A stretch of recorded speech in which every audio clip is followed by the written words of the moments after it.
నమస్తే అందరికీ.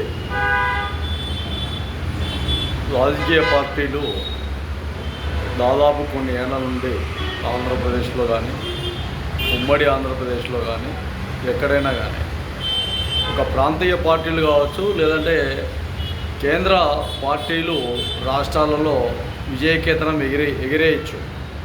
కానీ ప్రాంతీయ పార్టీలలో ఉండే విధానాలు ప్రజలకు ఎప్పటికైనా కానీ అందుబాటులో ఉండే విధంగా మాట్లాడాలి. పోలీసు వారు కావచ్చు, ఇంకా ఎవరైనా కానీ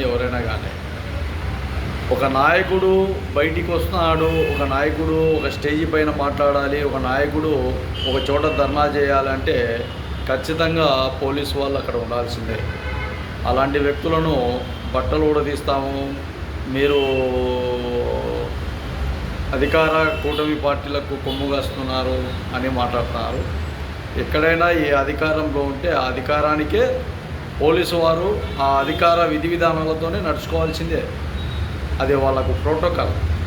ఇంకా అనధికారంగా ఉండే వ్యక్తులకు ప్రోటోకాల్ కాదు, అనధికారంగా ఉండే వ్యక్తులకైనా కూడా ప్రోటోకాల్ పాటిస్తారు. వాళ్ళు లేనిది కూడా ఏ నాయకుడు కూడా బయటికి రాలేడు, ఏ నాయకుడు కూడా పబ్లిక్లో మాట్లాడలేడు, ఏ నాయకుడు కూడా ఒక అడుగు ముందుకు వేయలేడు. అది గుర్తుపెట్టుకోండి. ఎవరైనా కానీ, ఏ పార్టీ అధినాయకులైనా కానీ మాట్లాడేటప్పుడు ఎక్కడైతే మీకు వెన్నుదన్నుగా ఉన్నారో వాళ్ళనే కించపరిచే విధంగా మాట్లాడడం కరెక్ట్ కాదని కూడా మహాజన రాష్ట్ర సమితి క్లారిటీగా ప్రజలందరికీ కూడా, అదేవిధంగా ప్రజలను పాలించే నాయకులను కూడా ఈ విషయాలను క్లారిటీగా తెలియజేస్తారు.